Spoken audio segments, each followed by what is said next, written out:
the kids. That's what I told the kids at the beginning of every Google Meet, that I was recording them. So they needed to watch it, watch their words. And I am going to present. So hopefully my face goes away.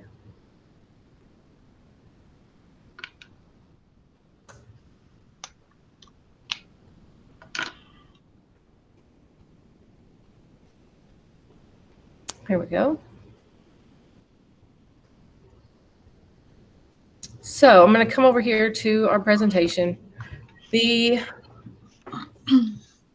Google is just all about the land of efficiency, and it's free. So our district gets this free set of programming sitting in our laps. There's no reason we shouldn't be a Google district. We're going to go through kind of the ease of access and the ease of sharing in between the apps. Remind you that there's unlimited storage. Basically, you have, I think they said 2 terabytes of storage in your Google Drive, which is just, you're not ever going to use that up. The fact that it automatically saves, every program automatically saves. You don't have to worry about hitting the save button. You don't have to worry about any of that. I am not going to be able to watch the chat. So if you have a question, just kind of buzz in and interrupt me, okay? And the ease of data collection. So I know we all had to, quarantine paper when things went home and came back for us for NTI. Well, hopefully learning Google apps, you'll be able to have much less paperless data collection. So even if you give an assignment and they go home and they do it, you can grade their assignment from home or back at school on your planning or whenever we're going to get to do it without having to quarantine work. So it's going to keep you moving smoothly and efficiently and as best we can through this season of life. I hope that you're already logged into Chrome. Go ahead and do that if you're not, so you can play around as we go. You should be able to hear me, even if you're on another tab, you'll be able to hear me talk, and you can kind of play around with whatever we're going through at the moment. So hopefully you know that your sign-in is your email for Google Chrome, just like the kids. So you sign in with your entire email and your password. If you're brand new and you don't have that yet, you need to talk to your library media specialist. They get that information. So Google Apps, AKA the Waffle. This is the symbol at the top right-hand area of your screen. And that's where you navigate all the apps. You can also type them in the taskbar, search bar, but you don't have to. So, but if you look at it closely, it looks like a waffle, which is fun. I just learned how to make waffles this summer. That was one of my quarantine new thingies. I learned how to make waffles. They're not that hard. So this isn't that hard either. So here we go. Your waffle, I have Google Calendar open right now. I'm going to go to my waffle over here on the right, and you'll see my account. Like you can go in there to change your account settings and add your picture and all that kind of stuff. But the ones you use the most will come up here to the top. And then as you scroll down, you'll see all the things Google owns. So Google owns YouTube, which is why you can use YouTube in your classroom so easily now. And you can push links to your classroom and all that kind of good stuff. It looks like we also have access to Adobe and SketchUp. SketchUp is amazing. If you want to do, like, have the kids build a house in 3D or build anything in 3D. our art teacher that used to be here used to use SketchUp all the time to do some digital art as well. And we've had math teachers use it to build houses or build amusement parks. So that's nice that that's right there in their Waffle. Whatever you see in your Waffle is what kids will see in theirs as well. So know that. Jamboard, if you see this app, it's amazing. It's a whiteboard app, also great for math teachers that want to draw out an equation or draw out,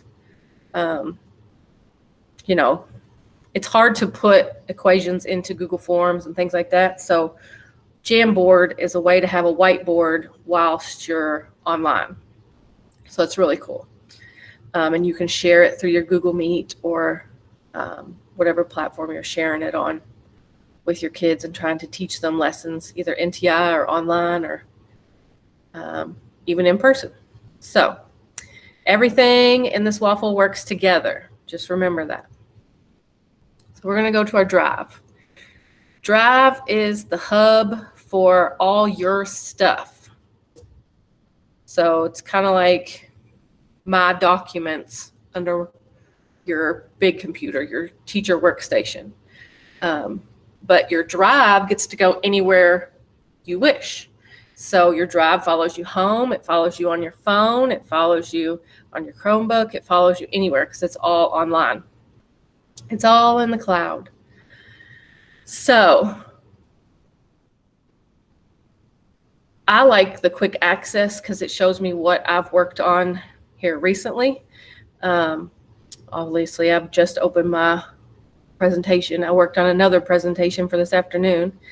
But you can see over here on the left is how the Drive is organized.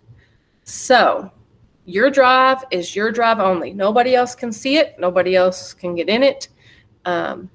It's where your forms, your slides, your sheets, your docs, everything that you make within Google that's makeable goes to your Drive. Even this Google Meet link that I'm recording will wrap up and come to my Drive. So when you're using Google Meet for NTI or online, know that it takes a minute, but at the end, when I say end record, it will wrap up and then send me a link straight to my Drive that I can then post to my classroom, or Brandy can post later in the sheet that she has on the Google Summit page. So super efficient, things that you don't have to worry about using multiple different web pages or anything like that to try to save a video. I love Google Meet. It worked great during NTI. So the act of sharing. So let's look in my shared drives. So these are groups that have shared interest in somehow. So let's look at our 7th grade Ultimate Alliance. So we're teamed here at JTA at the moment. We'll say last year we were teamed. There's 20 members in this shared drive. So anything in this folder, those 20 people can see, they can edit, they can modify, they can do whatever they need to do to help each other out. So I'm sure they have deleted a bunch of things in here, but a great example of a shared drive is locker combinations. So this shows the teacher who has what locker. So you don't have to go interrupt one person on the floor or one person in the office to go get a key, to go find the number, to go find all the things. It's on everybody's computer. All you have to do is go to your drive and go to your shared drives to have access. So any kind of discipline referral sheet or anything a set of teachers would share, department-wise or floor-wise, grade level-wise, anyway, you can put in your shared drive so that everyone has access to that information at any point during the school day. I know our teachers have used a bathroom break sheet to try to track down, who's the frequent flyer to the restroom. That information goes in here so that you can then have those conversations with those children. Why are you always leaving class? Why are you always leaving this one class? If it's a real need, then it's a real need. If it's not, and we're using it to get away from somebody, then wow, you've just learned that, and you can head that off and, have those conversations and make it all better. So we love shared drives. Let's see, 8th grade. Let's see what's in here. I won't open it just in case they have some personal info. But so see, you can see they use their floor meeting notes that you have to send off to your administrators anyway. They keep those in there. They keep practice K-Prep rosters. We practice moving kids around to their K-Prep testing site all year. Those can go in there so that everybody knows where it is. Award groups or reward groups. Who gets the reward, who doesn't, what was the criteria for this month's reward. All of those things that everybody needs access to. Nobody has to ask anybody else for it. Nobody has to be the one who has the information. Everybody can just have the information. Super nice. You can share between schools. So if there's if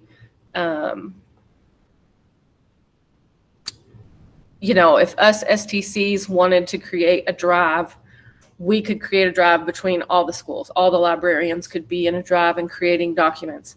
That's kind of what I'm doing right now. I'm working for the Kentucky Department of Education, working on library standards.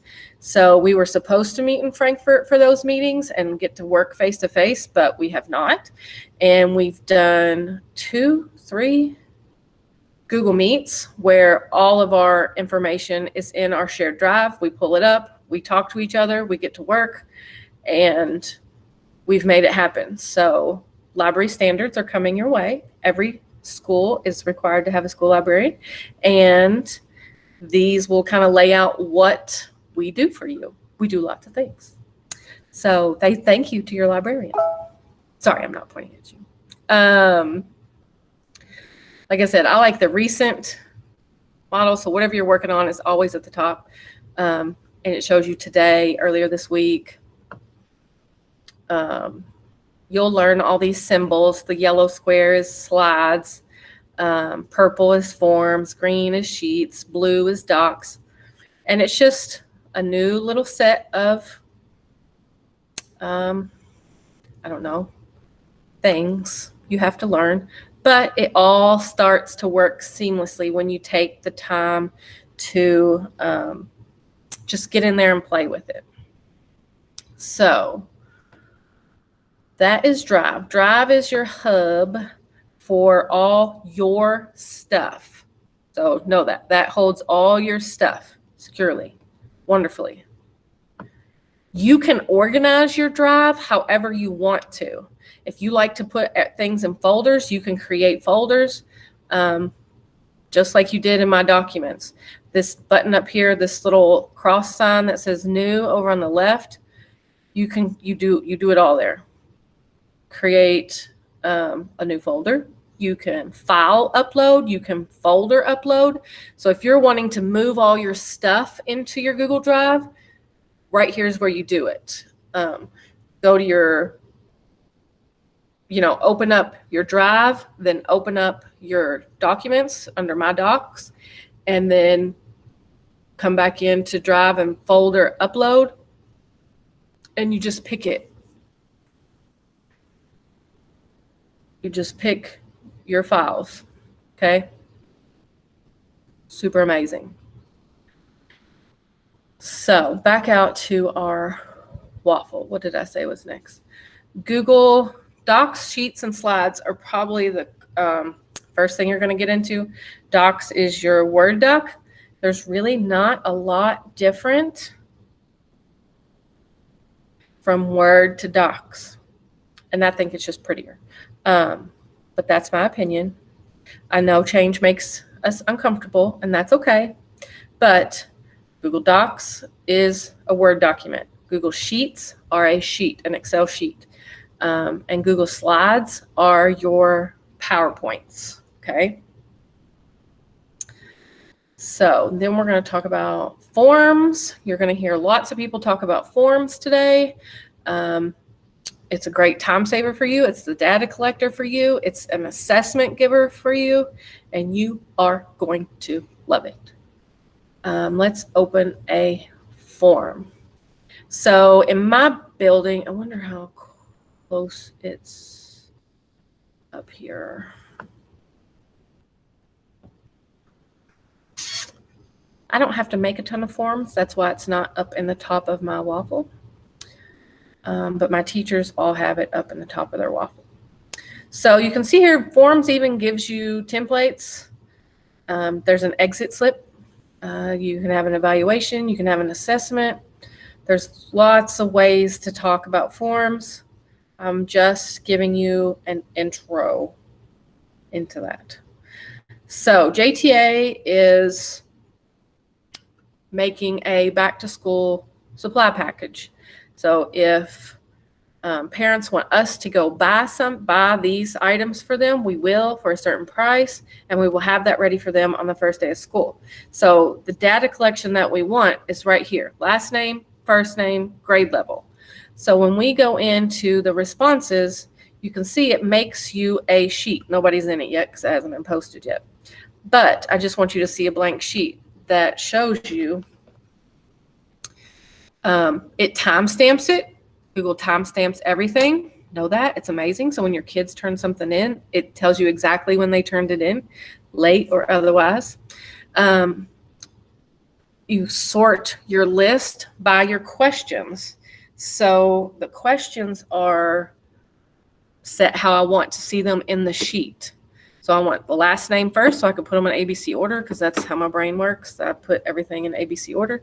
And then you get the first name and you get their grade level, so that we know where to take those forms. And apparently my computer is going to die.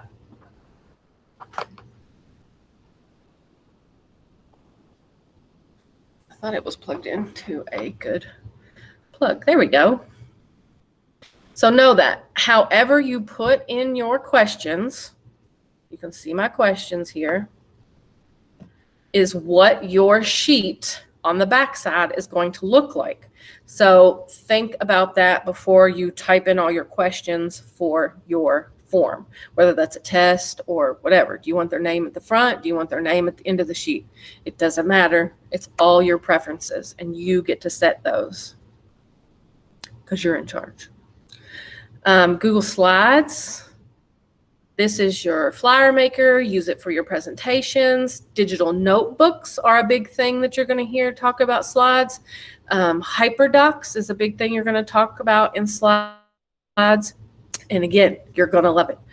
Hyperdocs just means a page full of links, hyperlinks. Okay, so hyperlinks and a document is a hyperdoc. So anything with a link on it is considered a hyperdoc. Digital notebooks, that was a big thing at KY Go Digital, if any of you guys did that yesterday. Ways for kids to write down what they're thinking and do all that without quarantining. I know with writing, we let kids take notebooks home and bring them back, and then we grade them. Well, we don't want to be bringing germs from home back into the building and you to your desk, and then you taking them home to your space as well, and having to bring that back and do all that. That's a lot of germ moving around. And I know we're trying to cut that down. So digital notebooks and digital assignments of any kind are going to be your friend this year. I know I'm throwing a lot of words out at you. Google Classroom is where all of our school buildings are using Google Classroom to host your class. So if we go NTI, or if you're the online teacher, this is more than likely where you're going to be hosting your kiddos during the day, where you're going to start your Google Meets. You're going to put the link there so that they know where to go and they know where to be. I'll open my Google Classroom for the library and show you how we did a whole school read during NTI, where I read to the kids. It was an amazing time. So you can see in Classroom, you have a stream. I normally turn the stream off because kids get confused when they see all the things start stacking up in the stream. That's just all the activity that goes on in your classroom post out here on the stream, kind of like Facebook stream or a Twitter stream. So I like to turn that off. But classwork is the main area where you will post your work. So in every classroom comes a Google Calendar and a class drive folder. So all the classwork will go in that folder. It's awesome. Makes it easier to grade. And Google Calendar. So you can set due dates. You can, put reminders. You can do all the things right within your Google Calendar from your classroom. So here is how I had our library classroom set up. So Starbooks is a reading challenge that we do. We do a 40-book challenge every year. That's just where they go and fill that out. No big deal. But this was my whole school read live each day. So we click on the first day. You'll see my links. So there's the Google Meet where that was the link to get to me. This is the video of me reading.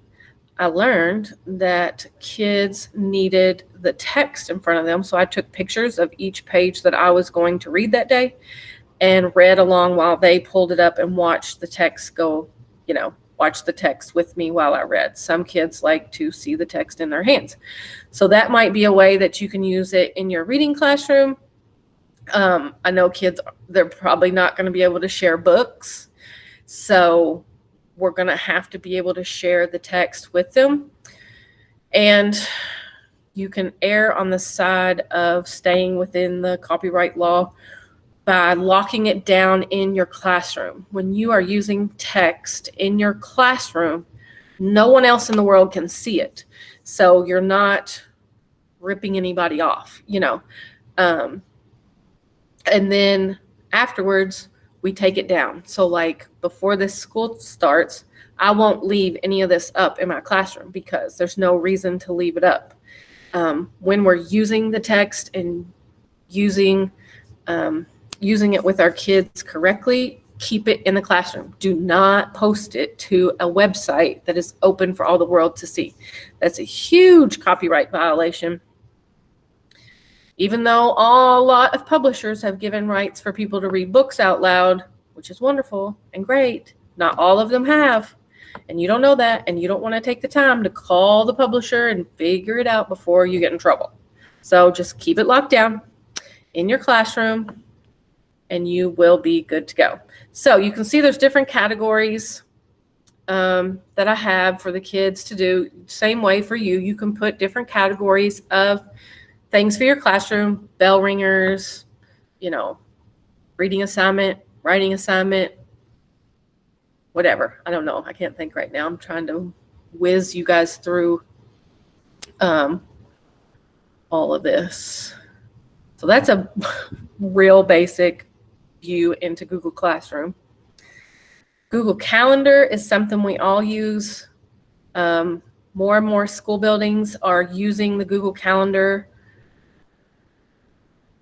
school-wide. So like I'm in charge of our Google Calendar for JTA. So here is our calendar, or here is my calendar. When you open up Calendar,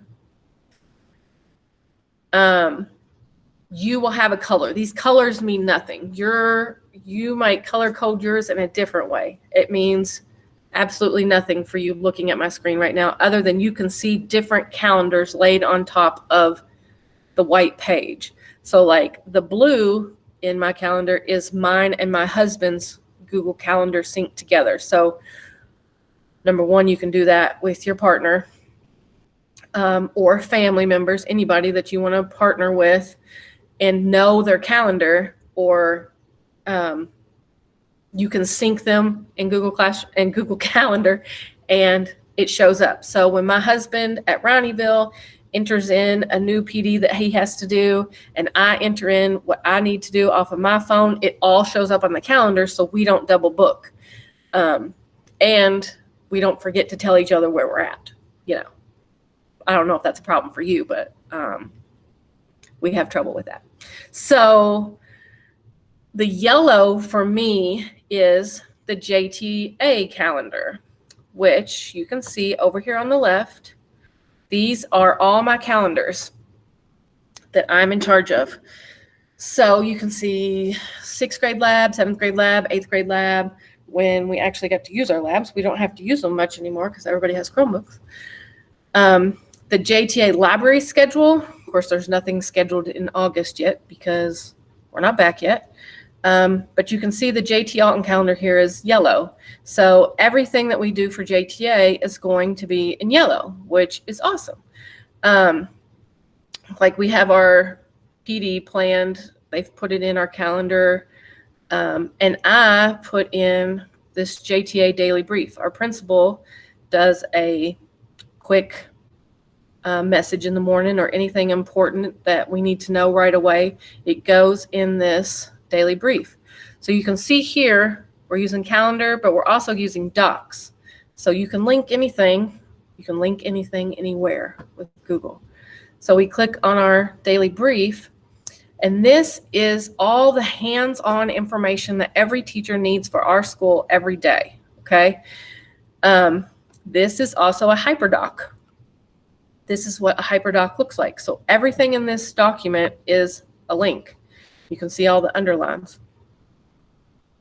Our attendance tracker, so you can have your front office ladies or gentlemen's put the daily attendance live. So if we're in 3rd period and a kid is gone, we just check the attendance to see, oh, they've checked out, no big deal. Or they haven't checked out, where are they? And then you know to go looking for the kid. So anything that we need access to during the day at any point during the year is there. Our lunch schedules, seating charts, map testing. The nurse, we use a form to set up a time with the nurse. So the kids fill this out when they feel like they need to go see the nurse, unless they've thrown up in your room or the bathroom or they're bleeding and they go straight there. They get to go in front of the line. But if they just feel crummy or feel yucky or have a headache or stomach ache and need to go talk to somebody or see somebody, they fill this out and the nurse sees the sheet in her room and she sees those stack up and she starts calling them out of class. So nobody has to leave class and nobody has to waste time in the hallway, which is amazing. So that is what a hyperdoc looks like. Seen that. You can make these for assignments. You could post links for your kids on a Google Doc and say, watch this video, put the link there, then write a reflection here, let them type, put another video, watch this video next. Now what do you think? That's an easy hyperdoc, just to not use paper, okay? So let me close some of these out for you. So I've talked about this through and through. It all works together. You can share to the classroom. You can share to your calendar. You can share to your peers. You can share to students. So anyone within the Hardin County Network, you can pass paper back and forth to each other to put edits. There's always a way to comment. So if you have kids do a Google slide, you can always insert comment and it puts out to the side, hey, you need to work on this slide. Whatever the criteria didn't meet, you can comment and leave it, and then they can reply to your comment, hey, I fixed it. You'll get a notification that the student fixed it, so you know to go back and look at that paper. It's kind of like handing the paper back in. You get a notification, hey, it's back on my desk. I need to go back and look at that kid instead of looking through their work all the time, because that can get annoying. So if you want more training, which I suggest, do the Google training at Google. You'll hear people talking about getting Google One certified. This is where they do it. You don't even have to take the test at the end of it if you don't care about taking the test. Just practice. Work through the scenarios because they give you lots of different scenarios. Hey, you can do this, you can do this, you can do this. This is how you do that and that and that. And if you want to get certified, get certified. I like getting certified in things because I like certificates of completion. If you don't care about that, just make sure you know the material and move on. You can even go and do the Google level 2 without taking the level 1 test. You don't have to take the test to get to the information. So this is a great place to get the information you need to start with getting your level 1 or 2. Level 1 is a basic overview. This is how everything works.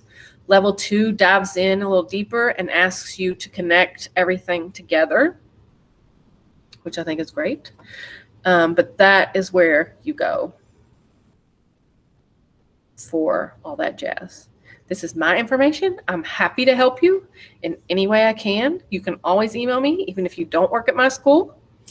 I'm always happy to help.